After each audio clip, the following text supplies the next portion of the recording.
यूनुस ईसा साहब से गुजारिश कर रहा हूं, तशरीफ ले आए, अपने ख्यालात का इजहार करें।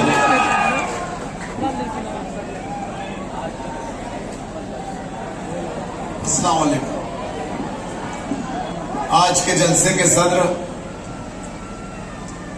मजलिस इत्तेहादुल मुस्लिमीन के जिम्मेदारान और मेरे सामने बैठे हुए नौजवानों, दोस्तों, बुजुर्गों और जहां तक मेरी आवाज जा रही है, घरों में मुकीम मेरी माँ, पर्दा नशीन माँ बहनों,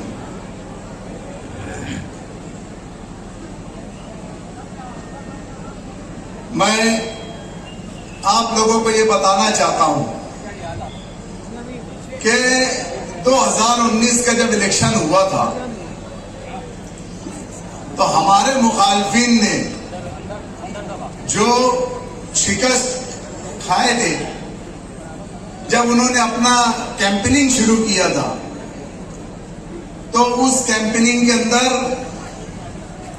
और उनके मैनिफेस्टो में और उनके बैनर पर कहीं भी किसी भी जगह हमारी कोई बिरादरी के जिम्मेदार के ना फोटो थे ना कुछ थे। तो हमने इस बात को उजागर किया और अल्लाह रब्बुल इज्जत ने वो बात सुन ली कि 2019 में ये जो हमारी बिरादरी के लोगों को सिर्फ इस्तेमाल करते थे, अच्छे बड़े बड़े लोगों से चटाई बिछवाते थे, कुर्सी बिछवाते थे, आज ये लोगों को स्टेज पे इज्जत दे रहे हैं, स्टेज पर बैठा रहे हैं। हमने एक कोशिश की 2019 में, आवाज उठाई, बोली, तो आज इन्होंने इज्जत दी।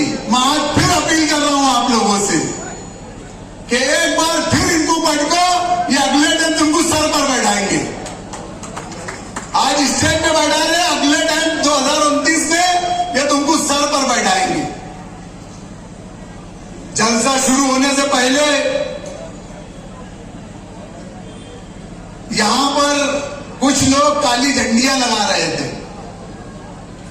और इस पूरे इलाके को उन्होंने अपनी निशानी से ढाक दिया था। मैं शुक्रगुजार हूं डिपार्टमेंट का, जो जैसे ही डिपार्टमेंट को ये बात मालूम पड़ी, डिपार्टमेंट ने तुरंत एक्शन लिया।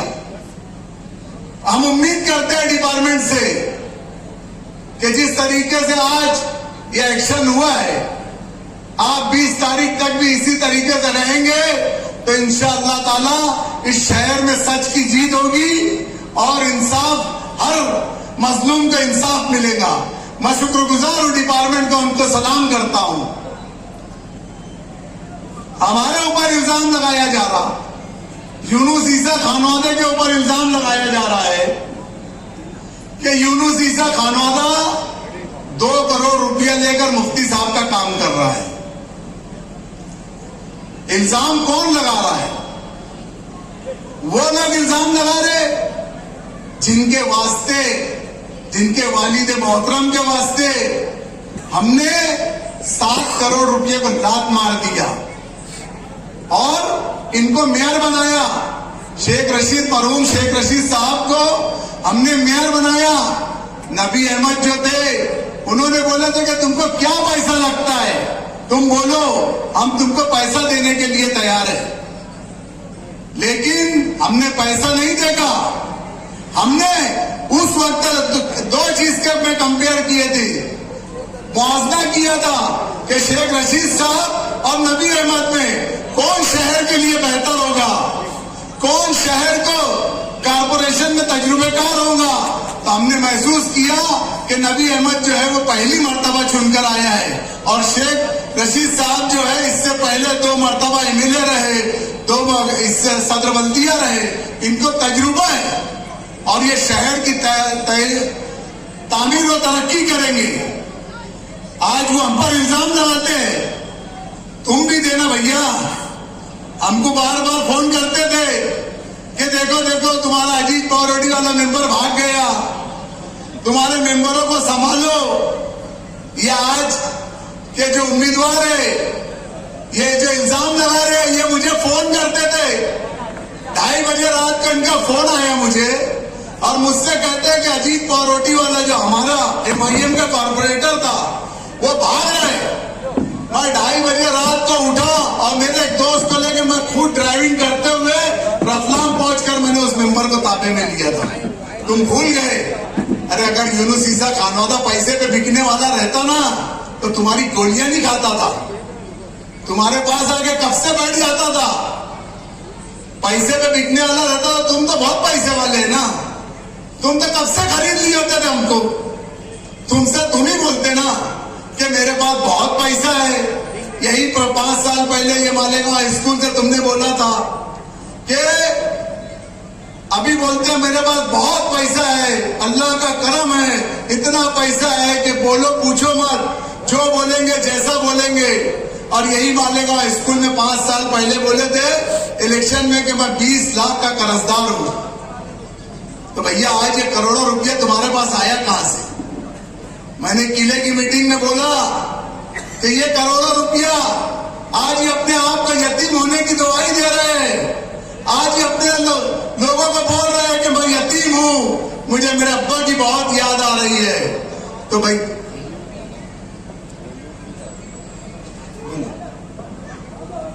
आज ये बोल रहे हैं कि मेरे अब्बा की मुझे बहुत याद आ रही है, मैं यतीम हो गया हूं, मैं दुर्गा यतीम हो गया हूं। तो जरा बताओ भैया कि ये जो तुम पैसे की रेल पेल कर रहे, ये 5 साल में कहां से लाया तुमने? ये पैसा तुमने उसी मरहूम शेख खलील की बेवा का और मरहूम शेख खलील की यतीम बच्ची का हक मारकर ये पैसा लोगों में बांट रहे हो तुम। आज तुमको यतीमी नहीं दिखनी। एक नजाना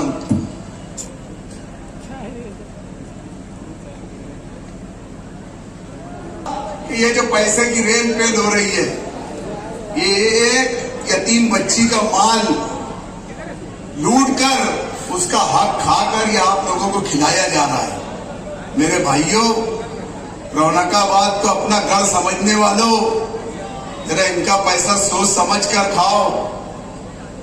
मैं तो बोलता कि ये हारेंगे जब भी अस्तीन चढ़ाएंगे, ठीक है, अगर इनसे बच गए तो यतीम के माल का हिसाब तुमको ऊपर देना पड़ेगा। अगर मैं गलत हूं तो इन्होंने साबित करना, नहीं तो मेरे पास क्लिप मौजूद है कि तुमने ये कहा था कि मैं 20 लाख का मकरूज हूं। आज हमने बहुत बड़े बड़े बड़े सेठिया को देखे, कोई 5 साल के अंदर इतना करोड़पति नहीं बना। और तुम तो 5 साल MLA भी नहीं थे, फिर कैसे के करोड़पति बन गए? कल के जलसे में इन्होंने मुफ्ती मोहम्मद इस्माइल कासमी साहब के ऊपर एक इल्जाम लगाया। इनके कौल और फेल में कल ही फर्क हो गया। पहले तकरीर करते करते बोले कि मुफ्ती साहब जो है शिंदेगढ़ से उन्होंने तोड़ी कर लिए, शिंदेगढ़ से पैसा ले लिए।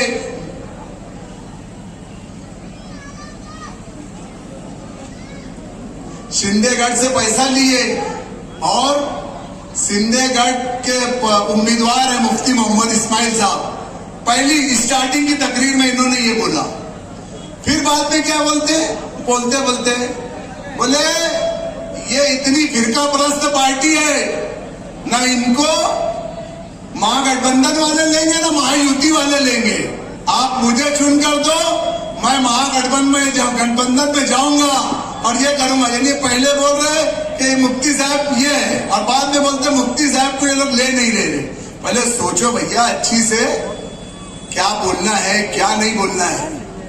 और एक हाफिज अनीस अजहर साहब, कम से कम आपने जब मेरे सदर पर इल्जाम लगाया, असदुद्दीन अवैसी साहब के ऊपर इल्जाम लगाया, तो मैं ये समझता हूं कि उस स्टेज के ऊपर कुछ दीनदार चेहरों में एक आपका नुमाया चेहरा है।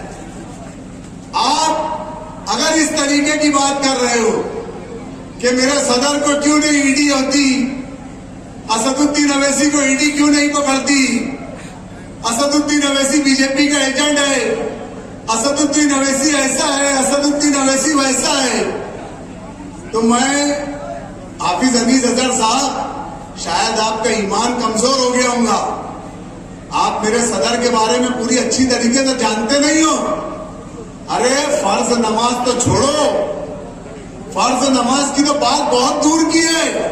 मेरा सदर मेरे ताज्जुद की, इशराक की, चाश्त की, अव्वाबीन की नमाज भी कज़ा नहीं करता। ये मेरा सदर है। उसको क्या वो बीजेपी की औकात है?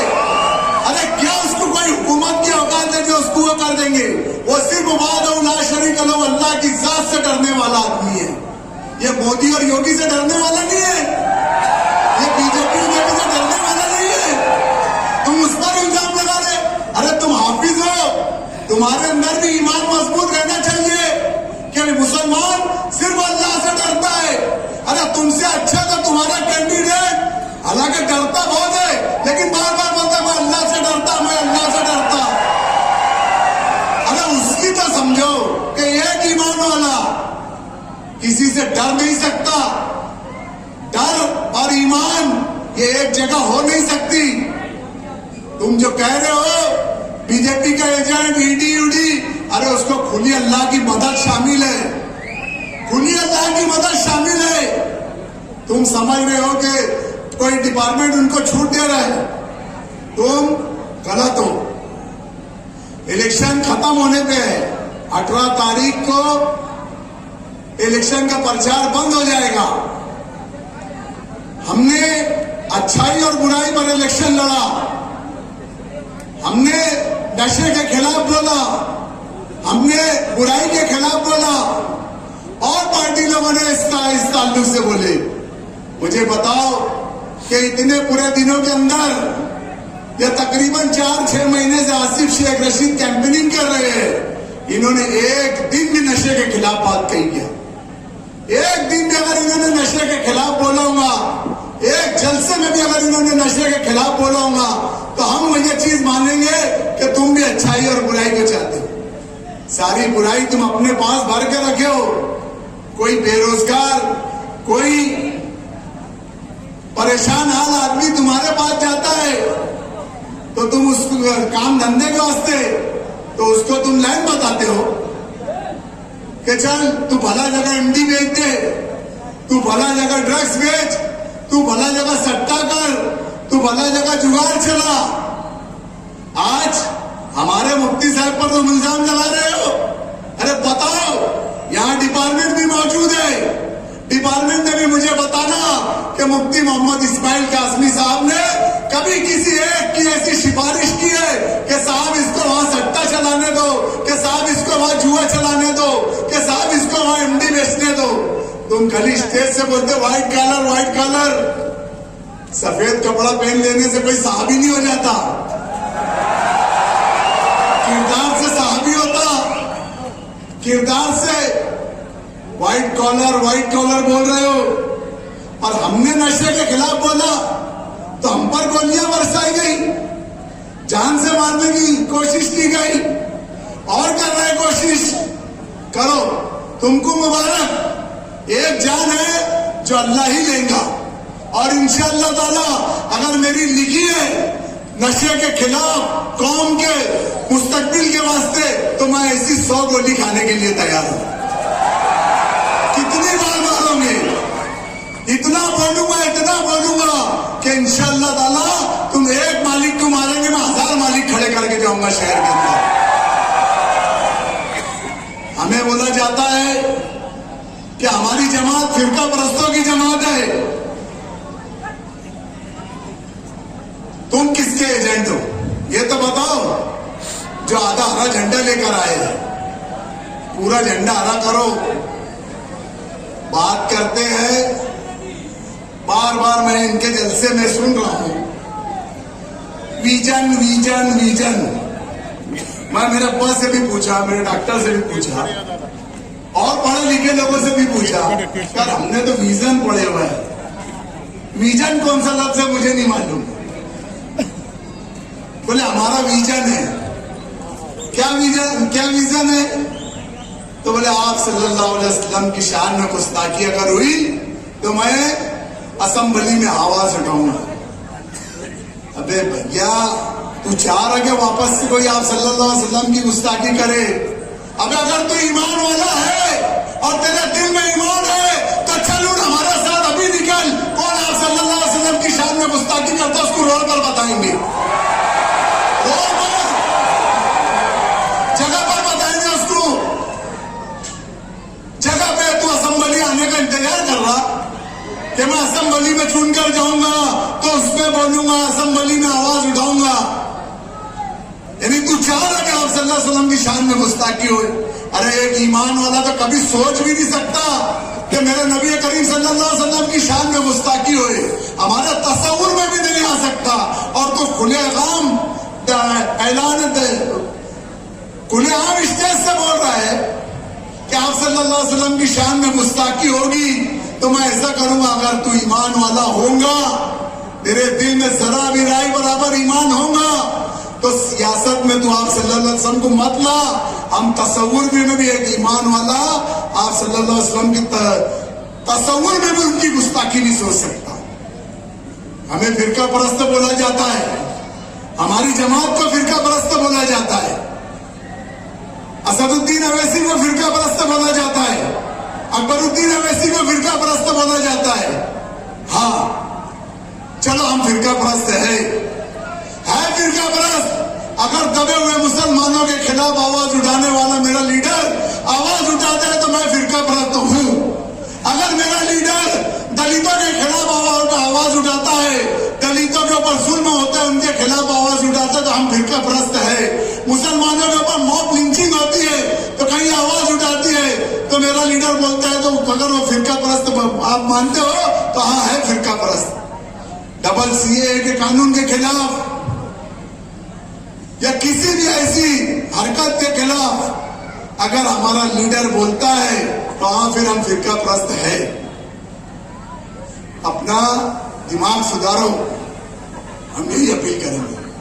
मैं आखिर में इस वार्ड के, इस इलाके के और पूरे शहर के लोगों से ये अपील करता हूं कि आप को इस मर्तबा सिर्फ और सिर्फ मजलिस इत्तेहादुल मुस्लिमीन, जो अव्वल रोज से नाम था मजलिस इत्तेहादुल मुस्लिमीन, वो अभी तक कायम है, बदले नहीं। झंडे छुपा कर रख दो, बोले नहीं, ना बोलेंगे। जो लड़ने वाली जमात है, ये शहर के अंदर अगर आप तरक्की चाहते हो, तरक्की से बढ़कर अगर आप इस शहर के अंदर अमन चाहते हो, सुकून चाहते हो, सलामती चाहते हो कि अपने बच्चे सलामत रहे, अपना मुस्तकबिल सलामत रहे, तो बचा लो इन लोगों के हाथों से शहर को, वरना हमारा ये शहर ये बर्बाद कर डालेंगे। इन्होंने पूरे शहर को खंडर बना दिया।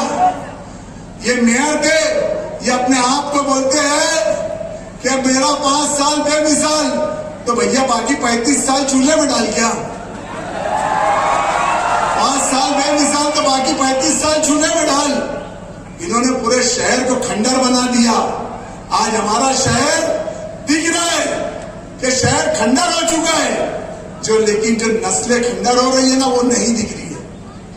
हमारी नस्ल तबाह हो रही है, हमारी नस्ल को बर्बाद है, भूसा दीमक लग चुकी है नस्लों को। नस्लों को अगर बचाना है तो हर चीज से, हर उससे उठकर चुनकर मुफ्ती साहब को वोट देना है। 23 तारीख 20 तारीख के दिन इलेक्शन है और इंशाअल्लाह ताला 23 तारीख को रिजल्ट रहेगा। ये बोलते हम चुनकर आएंगे, देखो इनकी तारीख में भी चुन के आने में 2 और 3 है और हमारी भी तारीख में चुन के आने में 2 और 3 है। तो एक ही तारीख में तो 2 लोग चुन के नहीं आ सकते, तो 23 को हम चुन के आ जाते, 2 आगे कर लेते, 3 पीछे कर लेते। 32 को तुम चुन कर आ जाओ, 3 आगे कर दो, 2 पीछे कर दो, जाओ तुमको भी खुश। 32 तारीख है, तुम 32 तारीख को चुन कर आ जाओ। मेरी माँ बहनों से अपील है, गुजारिश है कि किसी के बहकावे में मत आओ, बिरादरीवाद के उस पे मत आओ। अच्छाई और बुराई का इलेक्शन है। अल्लाह के नबी सल्लल्लाहु अलैहि वसल्लम ने जब किसी कबीले के अंदर किसी सदर का इंतखाब करते थे तो वो ये देखते थे कि इस कबीले के अंदर किस शख्स के अंदर कुरान मौजूद है। जिस शख्स के अंदर कुरान मौजूद रहता था, मेरे प्यारे नबी करीम सल्लल्लाहु अलैहि वसल्लम उस शख्स की पहले इंतखाब करते थे। तो जो हमारे नबी करीम ने किया है, जो रास्ता हमें बता के गया है, उसी रास्ते पर हमको चलना है। ना कोई बिरादरीवाद पर, ना कोई जातिवाद पर, बस सिर्फ और सिर्फ एक बात पर कि तेरा मेरा रिश्ता क्या, अरे तेरा मेरा रिश्ता क्या, अरे तेरा मेरा रिश्ता क्या, ला इलाहा इल्लल्लाह। बस इस कलमे की बुनियाद पर 20 तारीख को पतंग निशान पर खूब अक्सरियत दे, यही बात करके अपनी बात खत्म करना।